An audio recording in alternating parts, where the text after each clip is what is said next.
აქ არის ბიბლიოთეკა, ადგილობრივი, ხო, ვინ ბიბლიოთეკა? ადგილობრივი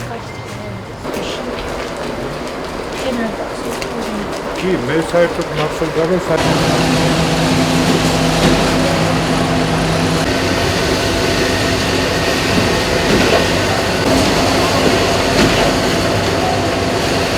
გვალეში ჩვენ ამ ცენტრს, მსგავს ცენტრს ვაშენებთ.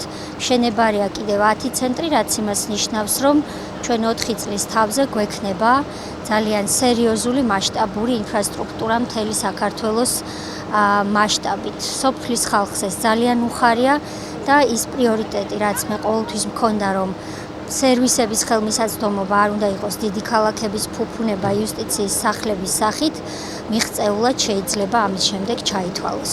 ხელშემშლელი პირობები არ აგვაქვს, ყველაფერი რიგზეა, გრაფიკს უსწრებთ, ჩამორჩენა არ აგვაქვს, მუშახელი ყავს, მასალა გვაქვს, ამინდი აწი ხელს არ შეგვიშლის და ორჩებით ხელშეკრულებით გათვალისწინებულ ვადებში. ამ ეტაპზე დიდი მოპირკეთება, კედლის გამაგრება, თაბაშირ მოყავს სამუშაოები, ვენტილაცია, ელექტროობა, რა ვიცი, ყველაფერი ერთად.